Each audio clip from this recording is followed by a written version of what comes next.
Absolutely. So I want you to also spare thoughts as regards exactly what are we looking at. We talked about equality, empowerment, etc. Is it about equality or equity? Because sometimes you say, if you look even religiously, you're asking the question, men and women are equal. But when you talk about equality, are we supposed to do 50-50, for instance, like a husband and wife, for instance, as they do outside of the country? Why can't we? So, or are we looking at equity? The way you treat me is the way you should treat, I mean, you treat the male folks is also the way you should treat the women folks. So, what are we looking at? Is it equity or equality? Equality, equity, and all of that.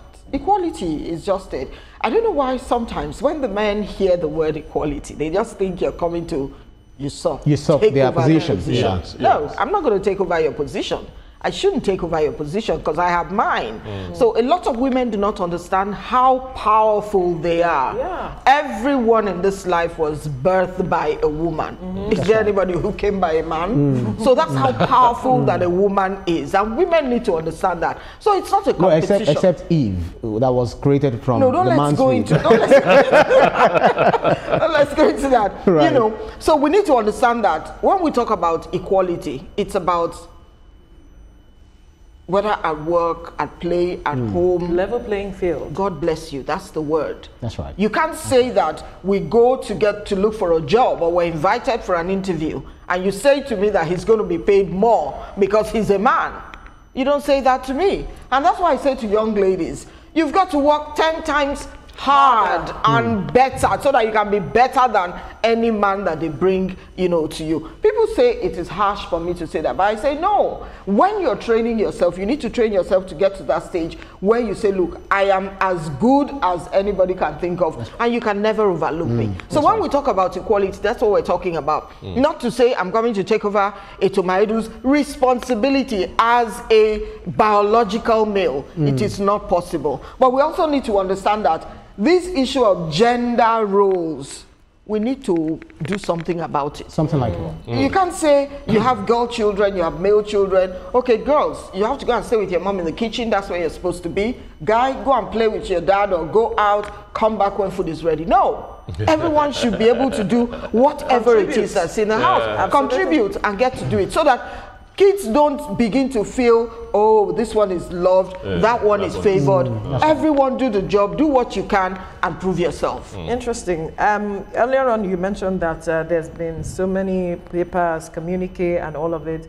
Although you're coming up with communique, I am wondering what makes this conference different from every other conference that we have seen in Nigeria, and how you intend to push this conversation forward beyond the conference such that we have a policy in place. He mentioned it earlier, something has to be done to move us forward at the end of the day. Okay, so we're going to continue to talk. You know, you can't say because what it is you've been asking for hasn't happened, then you relent, you don't talk about it.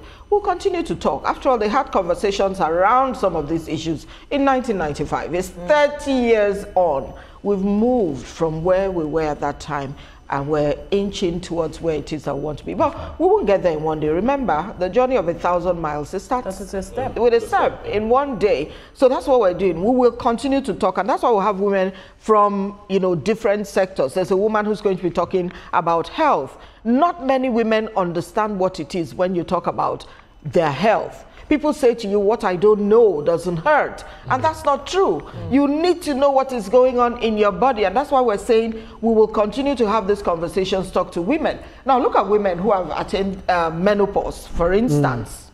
You go to see your doctor. Some crazy things are happening to you. Like for me, you know, I used to have this hot flash and I was wondering what's wrong with me and all of that. Until I spoke to a doctor and he said to me, look, this is where you are now. It is menopause. You have those hot flashes. Sometimes you're confused. You're wondering what it is that's going on. Now, when women come down with things like that, because with age, a lot of things begin to appear. That's right. You need to understand your body. When they go to the doctor to speak to the doctor says to you, so how old are you?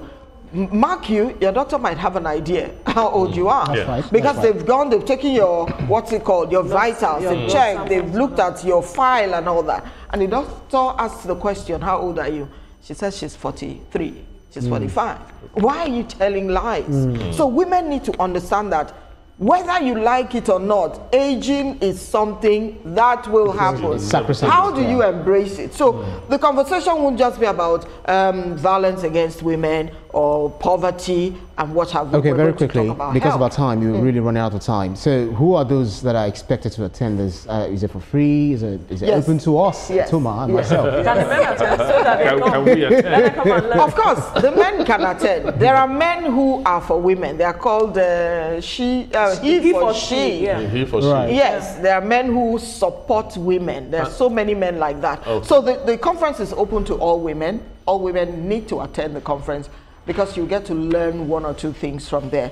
The men can also come so that you can get to understand why your wife acts the way she does. Different from what Lahai talks about in his own book. Exactly. Why she acts the way she does. Then it's a free event, Right. but registration is compulsory. But it's free.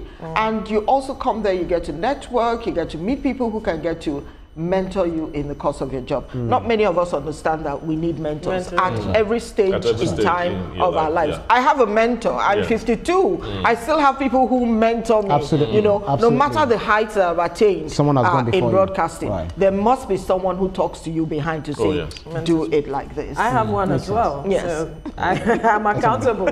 Anyway, but this is where we have to wrap up the conversation. Ife Onyegbule, convener, Woman of Substance International.